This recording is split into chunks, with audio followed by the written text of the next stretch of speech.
Kültürlerin Dili Bölüm 1 Hazırlayan Devran Hakan Sunan Devran Hakan Konuk Dengbeş Kemal Zınar لو ما أقول سوي دياري جمال غير الكذب بابيجا تبالا خذ حل حليل اي بابا قيسين يا شابل يعني مارتين يا ترنغا دست سيد خمال الرومية بارده خذ ريجا قول لي خوش دابيجا. Merhabalar sevgili dinleyiciler. Kültürlerin Dili isimli 2 bölümden oluşan radyo programımızın ilk bölümüyle karşınızdayız. Ben Devran Hakan. 2 bölümden oluşan bu programımızda ilk bölümde benim, ikinci bölümümüzde ise Yaren Su Şimşek'in sunumuyla sizlerle olacağız. Bu bölüm konuğumuz Dengbeş Kemal Zınar'dır. Hocam hoş geldiniz. Hoş bulduk, sağ olun. Teşekkür ederim. Hocam öncelikle kendinizi tanıtıp ve dengbejliğe nasıl ilgi duymaya başladığınızı anlatabilir misiniz? Evet, ben 1989 yılında Van Muradiye'de dünyaya geldim. Belli bir yaştan sonra tabii sosyal çevrenin de etkisiyle müzikle bir haşır neşirlik durumu gelişti. Eğitim hayatında olsun, sonra takiben meslek hayatında müzikten kopamadım. Aileden gelen bir dengbejlik ve Kürt sözlü kültürünün geleneksel versiyonlarına bağlı bir müzik anlayışı içerisinde bir şeyler yapmaya çalıştım. Müzikal anlamda kendimi böyle tanımlayabilirim. Şu an öğretmenlik yapmaktayım. Bunun dışında ama tabii dengbejlik ve dengbeş kültürü üzerine çok ciddi bir merakım ve ilgim bulunmakta. Evet, şimdi tabii aile içerisinde zaten müziğe karşı bir ilgi vardı. Bizim ailede de dengbejlik eğilimi olan benim rahmetli dedemin de kendisini göremedim ama dengbejlik alanında kendisini geliştirmiş bir kimseymiş anlatılanlara göre. Ailede güzel sesli olan birilerinin varlığı tabii bu şarkıların sürekli söylenmesi, dinlenmesi haliyle bende de bir tesir bıraktı. Hem annem hem babam bu konuda ciddi manada isteyerek ya da istemeyerek beni çok etkilediler. Ben de bu şarkılarla büyüdüm. Yaşıtlarıma göre biraz farklı bir duruma tekabül ediyor. Bu jenerasyon genelde hani daha böyle farklı müzik türlerine ilgi duyarken ben çocukluğumdan beri bu ezgilerle haşır neşir olduğum için bir şekilde bir ilgi duydum. Soyut düşünmeye başladıktan sonra da hani bu şarkılardaki içeriğin ne kadar muazzam bir içerik olduğunu, yaşanılan olayların ne kadar iyi bir edebiyatla sunulduğunu görünce işin açıkçası büyülendim. Bu tabiri caizse bir büyülenmişlik sonucu oluştu. En çok etkisinde olduğum dengbeş de dengbeş şakroydu. Yani o dönem kasetleri zaten her zaman yok satan bir dengbejdi. Ama bizim evde de rating listesinin ilk sırasındaydı. Beni de çok etkiledi. Şarkılardaki içerik, benzetmeler, edebiyatın o güçlü vurgusu işin açıkçası inanılmaz bir keyif verdi bana. Ve ben de dilim döndüğünce söylemeye çalıştım. Belli bir zaman sonra şarkı söylerken mutlu olduğumu ve istem dışı bir şekilde bunları sunabildiğimi gördüm. Aile içinde önce söylemeye başladım. Sonra arkadaş ortamında, sonra ortamlar büyüdü. Ben büyük kitlelerin önünde bunları söyleme fırsatı yakaladım. Tabii bu omzuma daha fazla bir yük bindirdi. Bu yükün hakkını vermek için de daha çok çalıştım, daha çok araştırdım. Peki hocam dengbejlik nedir?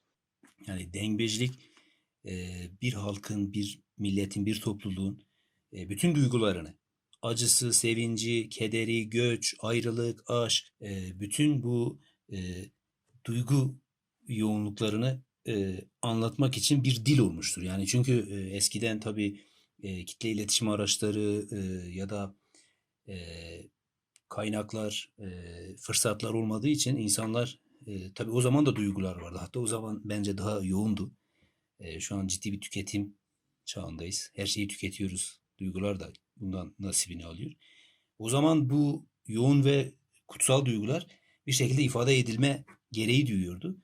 Dengbejlik de yazılı edebiyatın gelişmediği yerlerde ciddi manada kendisini tabii etkisini hissettiriyordu. Kürtçe tabii çok eski bir dil, çok kadim bir dil. Fakat şöyle bir durum var. Sözlü edebiyatı yazılı edebiyatından daha gelişmiş bir dil. Yani yazılı edebiyat aslında görece daha kolay gelebilir. Çünkü neden? Çünkü siz bunu kayıt altına alabiliyorsunuz. Siz bunu o formu belli eğitim metotlarıyla gelecek nesillere aktarırken çok fazla sıkıntı yaşamıyoruz. Ama sözlü geleneği 1000 yıllık ve daha fazla bir geçmişe sahip bir geleneği diğer kuşaklara, diğer nesillere aktarmak gerçekten ciddi bir maharet, ciddi bir yetenek ister. İşte dengbejler bu bahsettiğimiz bütün mahareti, bu yeteneği bünyelerinde barındırıp o inanılmaz birikimiyle, yani hiç okul okumamış bir dengbej ama bakıyorsunuz bir sosyolog, bir psikolog ya da bir inanılmaz bir edebiyat dehası şeklinde karşımızda vücut bulabiliyor. Yani tarih deseniz, işte sosyoloji deseniz, bütün bunlar dengbej eserlerinde kendini bulabiliyor.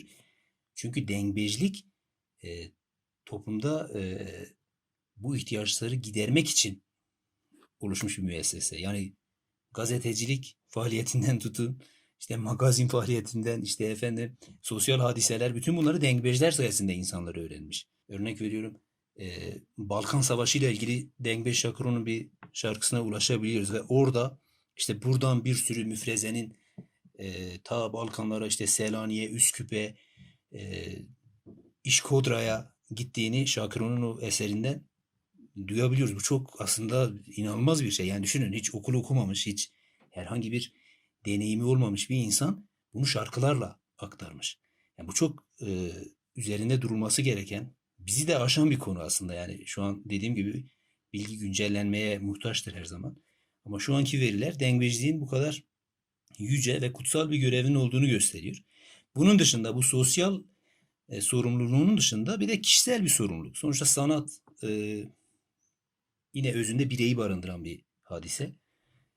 İşte köy yaşantısında, doğal yaşam mecrasında işte aşk ya da savaşlar, aileler arasındaki husumetler, o dönem yaşanmış bir kıtlık ya da bir farklı bir hadise bir dengbejin şarkısında çok ciddi bir şekilde vurgulanabiliyor. Biz oradan onu alabiliyoruz. Dengbejler bunu o kadar güzel örmüşler ki, yani o kadar güzel hikayeleştirip ve sadece hikayeleştirmekle de kalmamışlar. Buna ciddi edebi formlar yüklemişler.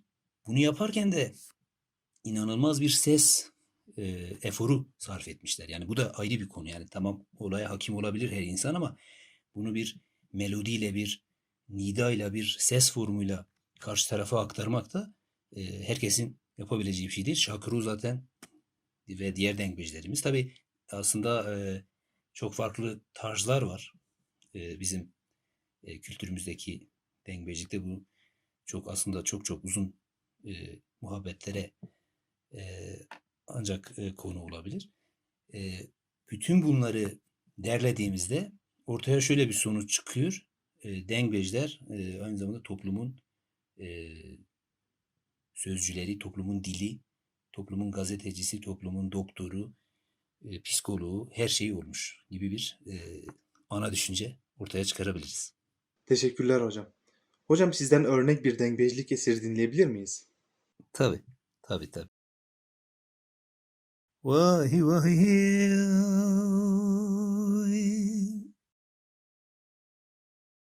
Dilber mi go çave reşu bele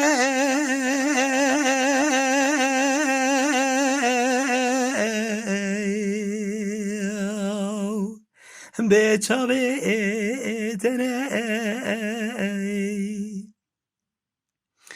hayramı go serreş be leka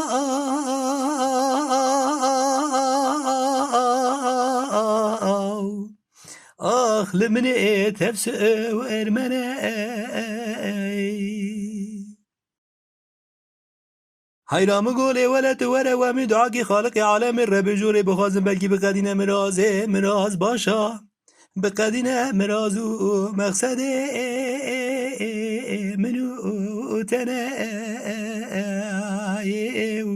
حیرام گله ولت رسو کابله گنداد آوره چواق نعت دلاو جمنو ترا لپوچو به فایدنه ولا نما توزا عالمي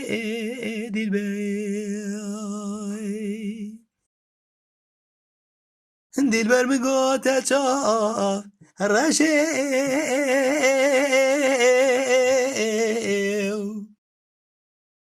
ببرو پوشه حیرام گله ولا سنگو بری دست بیا فنانی برفاو لسرچای موشه حیرام گله ولا منیسون خالیت تجارت هرکا دلالی که دله خبر نادم حتی دست منو دلالی که دلم بگرین داینه بردارا آویده و ارگوشه وره نما به توزا عالم دل بای وای وای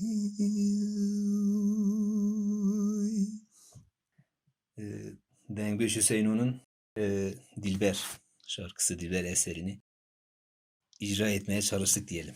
Çok teşekkürler hocam. Sesinize sağlık. Peki Kürtçe bilmeyenler için eserin içeriğini nasıl özetleyebiliriz? Dengbejimiz burada Dilber'in bu fizik özelliklerini tasvir ettikten sonra kendisiyle ilgili olan beklentisini, kavuşma dileğini dile getiriyor. İşte bu konuda Yaradan'a, Allah'a bir yakarış da var işin içinde. Diğer kıtasında da sevgisinin, duygusallığının kararlılığı var. İkinci kıtada. İşte orada da yine girişte bir fiziki tasvir ve betimleme. Sonrasında da beklentisini ve kararlılığını cümlelerle o ahenk ve melodi içerisinde sunmaya çalışıyor. Zınar hocam, aşıklarda olduğu gibi dengbejlerde de el alma, el verme durumu var mıdır? Zaten bu sadece dengbejlik ve aşıklık geleneğiyle de sınırlı değil. Bütün diğer milletlerin de halk kültürlerini, yani folklor dediğimiz o halk bilimini incelediğiniz zaman burada kesinlikle bir el alma, el verme durumu var. Yani bir çıraklık, usta çıraklık ilişkisi kesinlikle ve kesinlikle olmuştur. Dengbejlikte doğaçlama söz konusu mudur? Yani dengbejcilik zaten doğaçlama bir sanat. Yani bir dengbej bir odaya kapanıp ya ben işte şu hadise oldu, ben bununla bir ilgili bir çalışma yapayım gibi bir şey yok. Çünkü dengbej zaten normal sosyal hayatında farklı işlerle uğraşan insan. Yani dengbejlik gibi bir özel şey yok. Adamın sonuçta dengbejlik yapan kişinin hayatını idame ettirebilmesi için işte tarlasına, bağına, bostanına da zaman ayırması gerekiyor. Ama içindeki o duygu yoğunluğu ve tabii yetenek, bunun için tabii sözlü kültüre, sözlü edebiyata çok hakim olmak lazım. Dengbej mesela birçok hikaye dinledim ben bu anlamda. Mesela Dengbej biri bir köye gitmiş, bir yerleşim yerine gitmiş. Oradaki bir taziye, oradaki bir olay kendisine anlatılmış. Anlatılır anlatılmaz hemen onunla ilgili topluma mal olmuş kişiler olsun ya da ailelerin önem verdiği biri olsun hiç önemli. Dengbej anında orada doğaçlama bir şey ortaya çıkarmış. Ya da başına gelmiş olan duygusal bir durumu, bu aşk olabilir, farklı bir durum olabilir. Bunu hemen doğaçlama bir şekilde, yani metot kesinlikle doğaçlama. Ama şöyle bir şey var, formlar, belli başlı formlar var. Mesela biri bir şarkıyı söylediği zaman, dengbejci bir eseri icra ettiği zaman siz onun kimden etkilendiğini, hangi tarz olduğunu hemen şey yapabiliyorsunuz. Çünkü mesela bazı dengbejler bazı kelimeleri, bazı vurguları, bazı deyimleri daha çok kullanır. İskelet aslında onların zihninde hep hazırdır. Ve onlar onu iskeletin etrafına onu örerler ve bunu da doğaçlama bir şekilde yaparlar. Çoğu dengbejin farklı bir tarza sahip olmasını neye dayandırabiliriz hocam? Bu usta çırak ilişkisinde her dengbejin bir tarzının olduğunu ve bunun da aslında sesinin gücüyle alakalı olduğunu ve tabii burada coğrafi faktörler de önemli. Mesela e, yaşamış olduğunuz coğrafya, içinde de bulunduğunuz habitat size bazı fırsatlar sunabiliyor. Siz mesela diyelim ki aşiret kavgalarının çok yoğun olduğu bir yerdeyseniz sizin tarzınızın duygusal şarkılar olması beklenemez. Siz daha destanlar, işte epik eserler icra etmek durumunda hissediyorsunuz. Çünkü sizin yaşamış olduğunuz duygu yoğunluğu oradan besleniyor. Ama diyelim ki normal bir günlük hayat içerisinde rutin kaygılarımız ne olabilir? İşte bizim kendi kişisel kaygılarımız. Bunları ön plana çıkarıyorsak eğer biz bu sefer bizim tarzımız buradan geliyor.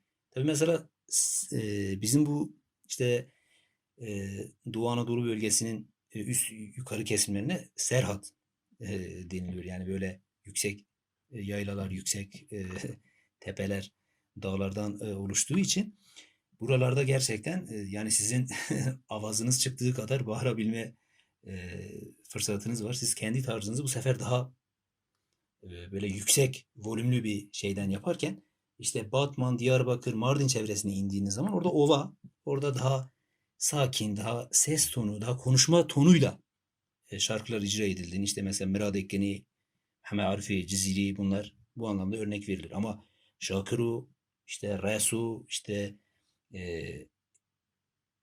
Erivan ve Ermenistan civarında yaşayan Kürtlerin kültürel faaliyetlerine baktığınızda oraların bu yüksek yaylaların vermiş olduğu coğrafi avantaj ya da dezavantaj onların bu şekilde bir tarz oluşturmasına sebep olmuş. Yani buradaki asıl mevzu beslenmiş olduğunuz kaynak, içinde bulunmuş olduğunuz mecra ve coğrafya bu durumu etkiliyor. Hocam aşıklar es verirken çaldıkları sazdan yardım alıp es verirler. Fakat dengbejler enstrümansız es verme olayını nasıl gerçekleştiriyorlar? Bir es verme durumu var. Evet, biz buna hahi yapma deriz. Girişte ben de şarkıya girerken yaptım. Bu bir dengbeci şarkının başlangıç ve bitiş ve kıtalar arasındaki hatta eğer müsaadeniz varsa şu an yapabilirim. Tabii tabii, buyurun hocam. Vay vay bunu dediği zaman bu ses yankılandığı zaman o aslında o dengüç orada aslında birçok şeyi düşünüyor. Yani nasıl başlayacağına, ne yapacağına, nasıl bir form sunacağına o esle o da onun için bir es gibi düşünülebilir. Yani ozanlık geleneğindeki bahsetmiş olduğunuz durumla örtüşen bir şey. Bu es olayını örnek verebileceğimiz bir eser dinleyebilir miyiz hocam? Şer Uyguru'dan bir şeyler söyleyeyim. Vay vay ay ay وی مالینو وزی چواب کف جخوا هاجوی وی دلی لمه هاجوی وی دلی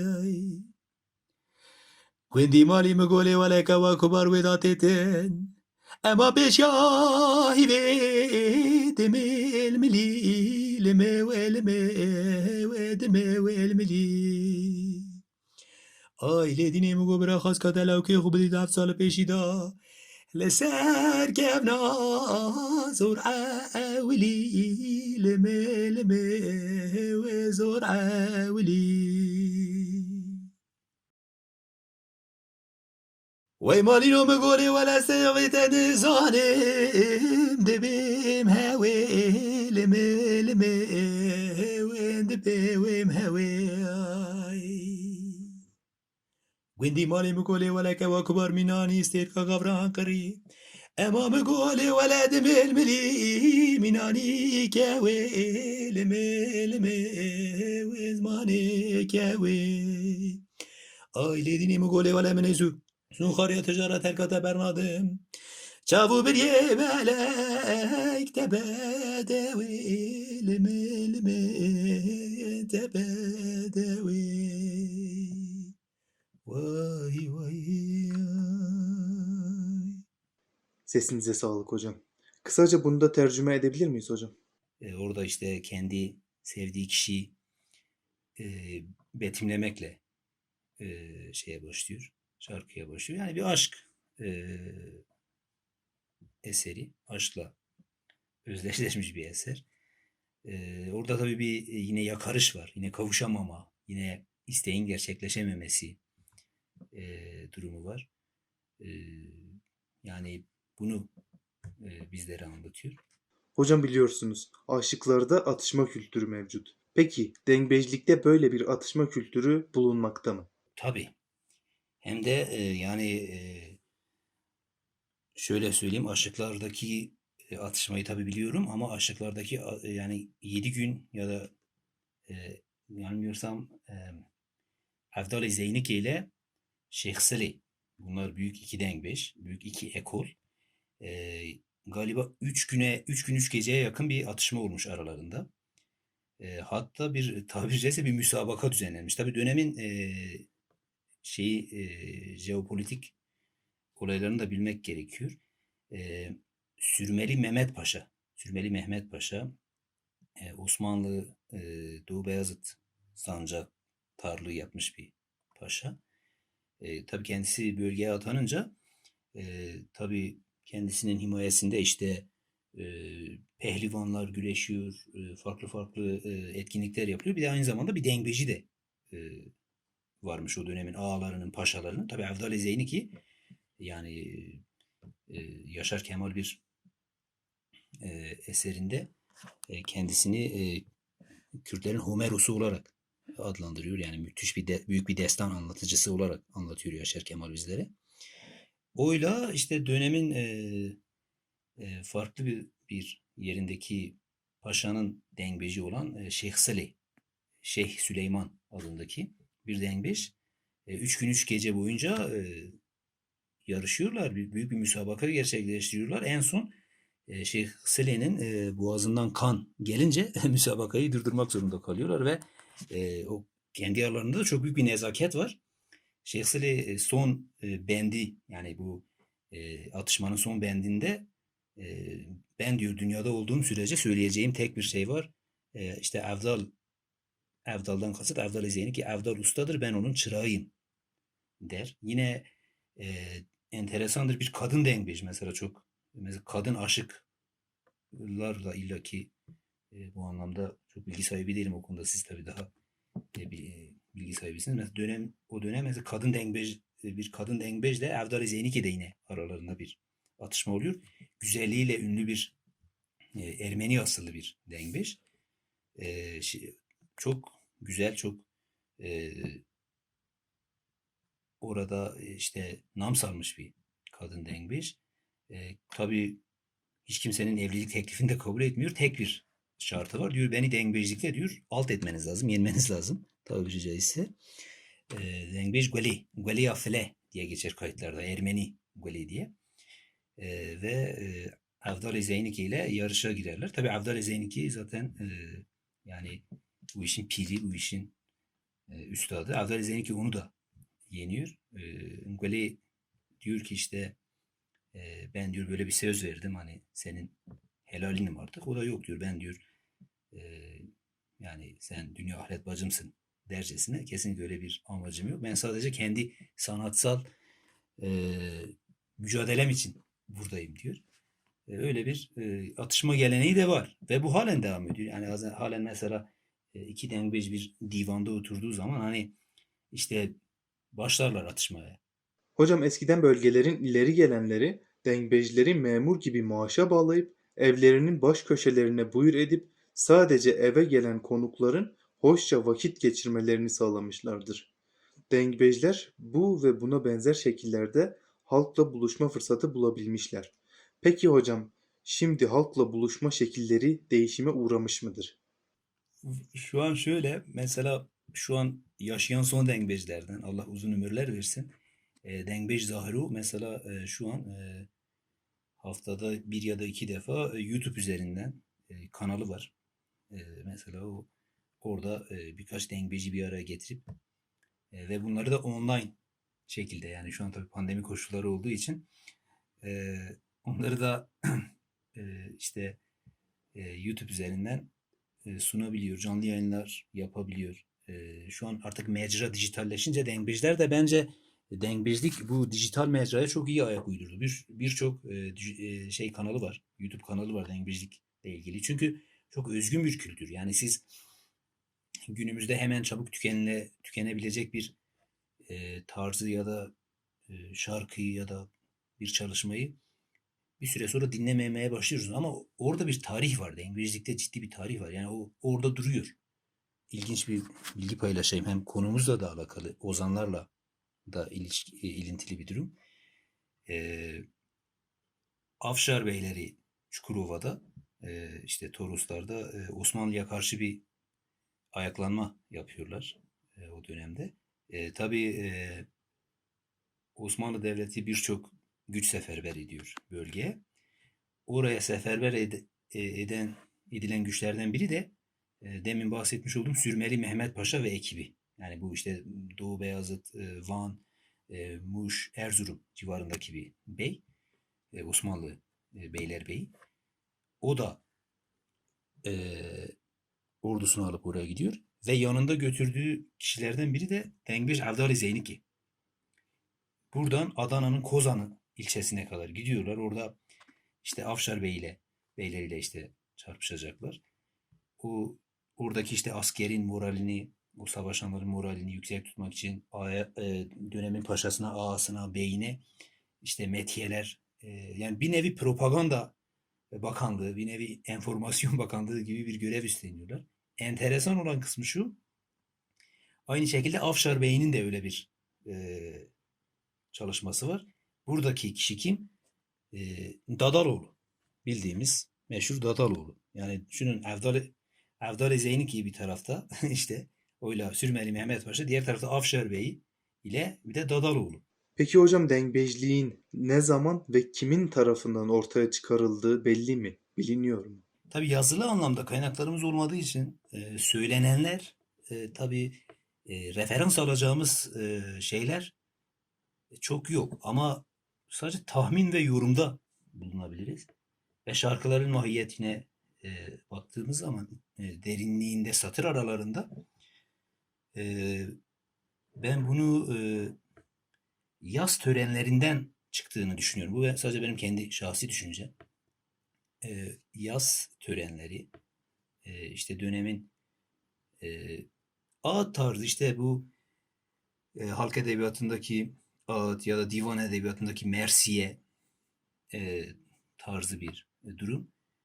Zamanla bu tabii bu sadece belli başlı kişiler için değil, bu herkesin yasında söz konusu olmuş ve ben ilk dengbejin bir kadın olduğu kanaatini taşıyorum. Çünkü Kürtçe'de bu Lorand'ın tabiri var.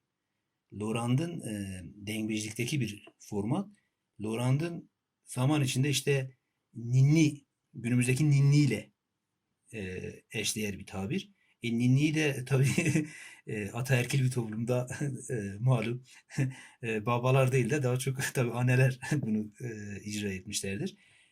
Yani mesela bu kesinlikle bir kadın icrasıdır. Ama bunun ciddi bir ustalık belirtisi haline gelmesi erkek misyonu. Tabii o çünkü gezmeniz, görmeniz, yetişmeniz, daha özgür bir mecrada olmanız gerekiyor. Bu da erkekler aracılığıyla olmuş. Yani bir nevi teşbihte hata olmaz. Nasıl futbolu İngilizler buldu ama Brezilyalılarla şu an nasıl ünlenmişse öyle bir durum olmuş o da. Dengbejlik ile aşıklık geleneği arasında farklar veya benzerlikler var mıdır? Varsa nelerdir bunlar hocam? Şimdi benzerlikleri de var, farklılıkları da var. Benzerlikleri nedir? Mesela Karacaoğlan köy köy, çeşme çeşme dolaşmış. Yani her yeri gezmiş, oralarda edindiklerini nasıl anlatmışsa. Dengbejler de bazen böyle tabiri caizse böyle turnelere çıkmışlar, böyle gezilere çıkmışlar. Mesela Avdali Zeyniki az önce bahsettim. Ta Kozan'a kadar gitmiş. Dönemin şartları gereği çok zor bir durum. Yani bu anlamda bir benzerlik var. Toplumun dili olma, toplumun duygularını yansıtma anlamında. Evet, içerik olarak bence bir fark yok ama usulen, üslup olarak tabii ki çok ciddi farklar var. Çünkü aşık tarzında bir enstrüman var. Yani bir sizin kendinizi sunabilmeniz için bir enstrüman var. O da büyük bir yetenek sonuçta, büyük bir maharet. Ama dengbejlikte siz bütün bu durumu sesle, kendi sesinizle, kuru sesinizle icra etmeniz gerekiyor. Son dönemde enstrümanların yaygınlaşmasıyla ortaya çıkmış bazı tarzlar olmuştur dengbejlikte. Ama işin kökeninde kesinlikle ve kesinlikle bir enstrümansızlık var. O anlamda bir farklılık sezebiliriz. Zınar hocam, öncelikle bize konuk olup bu değerli bilgileri bize sunduğunuz için size çok çok teşekkür ederiz. Sağ olun, var olun. Son eklemek istediğiniz bir şey var mıdır hocam? Yani öncelikle ben çok teşekkür ediyorum. Böyle bir bilimsel çalışmaya dengbejliğin konu olmasını ve benim de böyle bir çalışmada hasbelkader konuk olmam her şeyden önce beni çok mutlu etti. Bir şeyleri araştırırken, bir şeylerle ilgilenirken ya da bir şeylerle ilgili bir düşünceye sahip olmaya çalışırken ciddi araştırmalar yapıp ön yargılardan arınıp hareket etmek gerekiyor. Maalesef bizim kültürümüzde farklı müzik tarzlarına tabii ki saygımız var ama dengbejliğe karşı bir ön yargının da olduğunu da belirtmek istiyorum yeni jenerasyonda. Hani işte söylenenleri anlamama üzerine kurulmuş bir karşı çıkma. Bu anlamda inşallah insanlar aydınlanırlar. Dengbejlik de artık okullarda bir metod olarak, yani metotlarıyla işin matematiği öğretilerek bir yerlere gelebilir bence bu saatten sonra. Daha iyi yerlere gelebilir. İnşallah bunlar yapılır. İnşallah hocam. Tekrardan çok teşekkür ederim. Ve programı bitirmeden önce son bir eser dinleyebilir miyiz hocam? Tabii. Şimdi Şakıro'dan çok bahsettik. Ondan bir şeyler okumazsak biraz gönlü kalır. Dönemin işte bu ağaları arasında yaşanan aşiretler arası bir husumeti de anlatan bir eseri var. Onu şimdi sunayım sizlere. Vay vay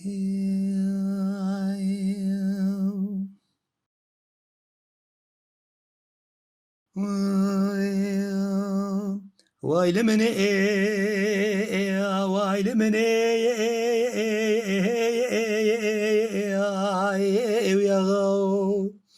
دل شد گو بچت برخی رابع زبیه و زبگه من اسم خالی ناچم زینانو بسم الله بربن زیه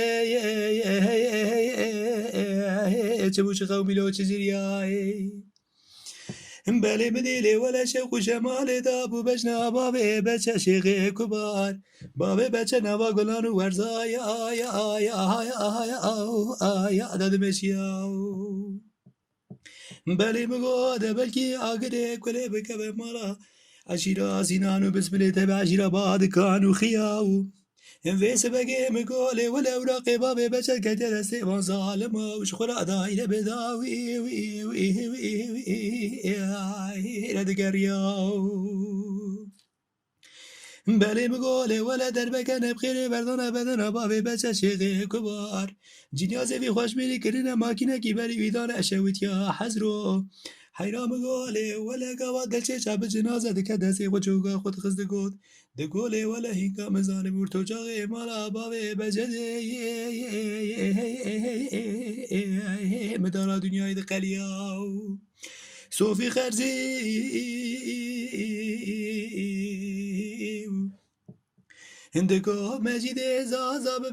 Sevgili dinleyiciler, Kültürlerin Dili isimli dizi programımızın birinci bölümünün sonuna gelmiş bulunuyoruz. Yaren Su Şimşek'in sunduğu, Aşık Ferhat Yıldırım'ın konuk olduğu bir sonraki bölümümüzde görüşmek üzere. Sağlıcakla kalın. Vay lemene vay lemene yagav